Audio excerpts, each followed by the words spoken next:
NCERT book class 6 अध्याय 1 क्या कब कहाँ और कैसे। आइए अध्ययन करते हैं। आप लोग बने रहिएगा वीडियो में। पूछ रहा है रसीदा का सवाल।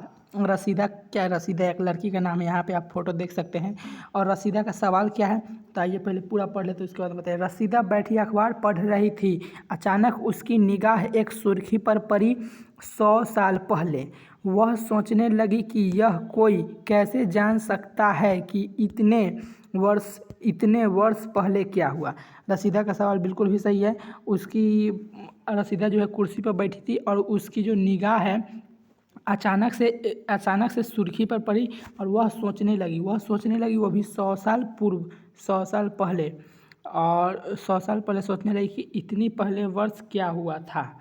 जैसे मोबाइल में टेलीविज़न है, 10 साल, 15 साल, 20 साल, 25 साल वर्ष पहले क्या हुआ था टेलीविज़न में, अब बताया जाता है उसका। दोस्तों कल पता लगाने के लिए क्या हुआ था, यहाँ आप लोग देख सकते हैं।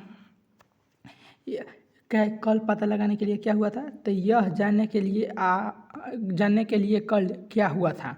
तो तुम रेडियो सुन सकते हो, रेडियो भी सुन सकते हैं आपकी कल का न्यूज़ क्या हुआ था, कहाँ कहाँ क्या हुआ था। टीवी देख सकते हैं, टेलीविज़न देख सकते हैं फिर अखबार भी पढ़ सकते हैं आप। साथ ही यह जानने के लिए पिछले साल क्या हुआ था। तुम किसी ऐसे व्यक्ति से बात कर सकते हो जिसे उस समय की स्मृति हो, याद हो। स्मृति मतलब याद हो। लेकिन बहुत पहले क्या हुआ था यह कैसे जाना जा सकता है। लेकिन बहुत पहले क्या हुआ था, 10 साल, 20 साल पहले, 25 साल पहले, 50 साल पहले, ये 100 साल पहले क्या हुआ था ये कैसे जान सकते हैं। आइए हम लोग इसी अध्ययन के बारे में चर्चा करते हैं। अतीत के बारे में हम क्या जान सकते हैं। अतीत के बारे में मतलब बीते हुए बात के बारे में हम क्या जान सकते हैं, आइए देखते हैं। तो बीते हुए बात के बारे में हम जान सकते हैं कि अतीत, यहाँ पे देख रहे हैं, अतीत के बारे में बहुत कुछ जाना जा सकता है। अतीत के बारे में बहुत कुछ जाना जा सकता है। जैसे लोग क्या खाते थे, कैसे कपड़े पहनते थे, किस तरह के घरों में रहते थे। हम आखेटकों मतलब शिकारियों, पशुपालकों मतलब पशुपालन, कृषि को मतलब कि कृषि जो करते हैं, सास को मतलब जो राजा महाराजा व्यापारी जो अलग अलग व्यापार करते हैं, पुरोहितों मतलब कि पंडित, शिल्पकारों मतलब कि जो मूर्तियाँ बनाते थे, कलाकारों, संगीतकारों या फिर वैज्ञानिकों के जीवन के बारे में जानकारियाँ हासिल कर सकते हैं।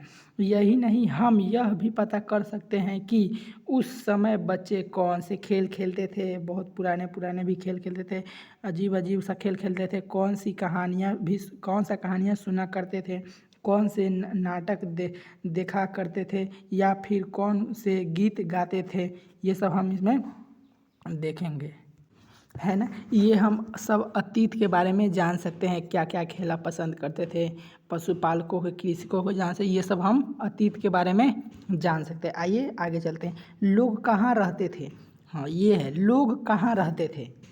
आइए हम पढ़ते हैं। मानचित्र 1 पृष्ठ 2 में नर्मदा घाटी का पता लगाओ। कई लाख वर्ष पूर्व लोग इस नदी के तट पर रह रहे हैं।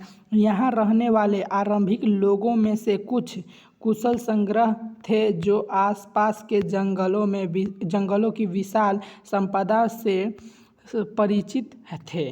अपने भोजन के लिए वे जड़ों, फलों तथा जंगल के अन्य उत्पादों का यहीं से संग्रह किया करते थे।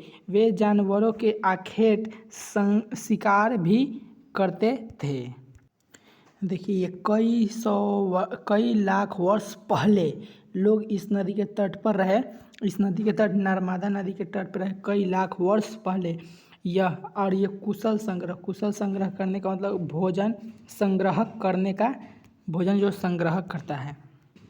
और आगे चलते हैं। आगे है इसी क्षेत्र में, यहाँ पे आप लोग देख सकते हैं, यहाँ पे पूरा कह रहा है। इसी क्षेत्र में कुछ ऐसे स्थान हैं जहाँ लगभग 8000 वर्ष पूर्व स्त्री पुरुषों ने सबसे पहले गेहूं तथा जौ जैसी फसलों को उपजाना आरंभ किया।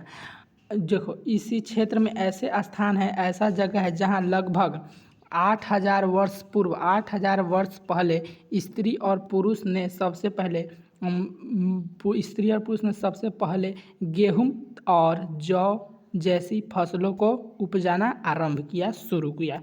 गेहूं और जौ। उन्होंने भेड़, बकरी और गाय, बैल जैसे पशुओं को पालतू बनाना शुरू किया। ये लोग गांव में रहते थे। ये लोग जो है गांव में रहते थे। उत्तर पूर्व में गारो तथा मध्य भारत में विंध्य पहाड़ियों का पता लगाओ। ये कुछ अन्य ऐसे क्षेत्र थे जहाँ कृषि का विकास हुआ, जहाँ सबसे पहले चावल उपजाया गया। वे स्थान विंध्य के उत्तर में स्थित थे। सबसे पहले यहाँ पे जो है उत्तर में चावल सबसे पहले उपजाया गया। ये मानचित्र में अब देख लेते हैं। यहाँ पे मानचित्र में क्या कह रहा था, देखिए यहाँ पे मानचित्र में नर्मदा घाटी बोल रहा था। हाँ, यहाँ पे देखिए मानचित्र 1 में देखिए नर्मदा घाटी का पता लगा। देखिए नर्मदा घाटी, इस मैप में आप लोग देखिए नर्मदा घाटी कहाँ है। नर्मदा घाटी कहाँ है आप लोग देखिए और हमको बताइए नर्मदा घाटी कहाँ है। हाँ, देखिए आप लोग सही एकदम गेस किए हैं। नर्मदा घाटी आप लोग यहाँ पे एकदम देख पा रहे होंगे। नर्मदा घाटी यहाँ पे आप लोग देख पा रहे हैं, यहाँ है नर्मदा घाटी। और हम आगे की ओर बढ़ते हैं। क्या है से आगे की ओर है। इसी क्षेत्र में कुछ ऐसे स्थान है, इस क्षेत्र में कुछ ऐसा जगह है जहाँ लगभग, ये तो पढ़ाई दिए है ना, आगे हाँ, यहाँ सहायक नदियाँ उन्हें कहते हैं जो एक बड़ी नदी में मिल जाती है। हम आपको पीछे भी बताए हुए थे। सहायक नदियाँ ऐसे इसको कहते हैं जिसको जो बड़ी नदी में मिल जाती है। लगभग 4700 वर्ष पूर्व इन्हीं नदियों के किनारे आरंभिक नगर, यहाँ पे इन्हीं नदियों के किनारे आरंभिक नगर फले फूलों गंगा व इसकी सहायक नदियों के किनारे तथा समुद्र तटवर्ती इलाकों में नगरों का विकास लगभग 2500 वर्ष पूर्व हुआ, 2500 वर्ष पहले हुआ। अब यहाँ पे आप लोग देखिए, यहाँ पे गंगा के दक्षिण में इन नदियों के आसपास का क्षेत्र प्राचीन काल में मगध, वर्तमान बिहार में नाम से जाना जाता था। इसके शासक बहुत शक्तिशाली थे और उन्होंने एक विशाल राज्य स्थापित किया था। देश के अन्य हिस्सों में भी ऐसे राज्यों की स्थापना की गई थी। देश के राज्यों में अलग अलग डिफरेंट स्टेट में जो इसकी स्थापना जो है की गई थी। लोगों ने सदैव उपमहाद्वीप, यहाँ पे है, उपमहाद्वीप के एक हिस्से से दूसरे हिस्से तक यात्री की। एक हिस्से से दूसरे हिस्से तक यात्री की। मान लीजिए कि आपको रेगिस्तान है, रेगिस्तान में बहुत बड़ा उपमहाद्वीप है। अब आपको उसको यात्रा करना है पैदल, तो आप कैसे करेंगे, बहुत ही कठिन होता है। कभी कभी हिमालय जैसे ऊंचे पर्वत, पहाड़ी, रेगिस्तान, नदियाँ तथा समुद्रों के कारण यात्रा जोखिम भरी होती है।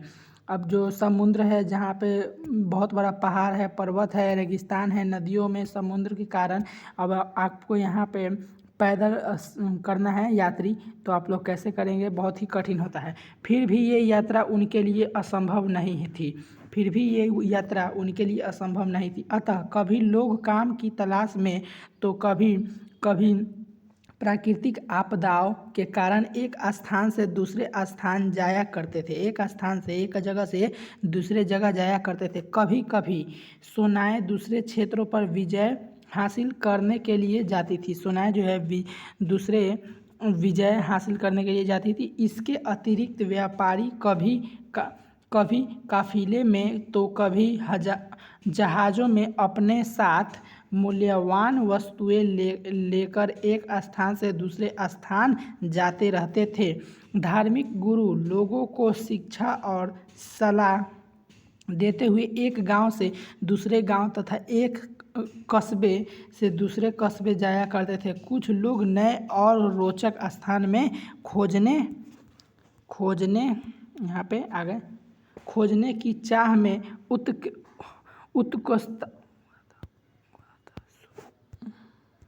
उत्सुकतावश भी यात्रा किया करते थे। इन सभी यात्राओं से सभी लोगों एक दूसरे के विचार में जाने जानने का अवसर मिला।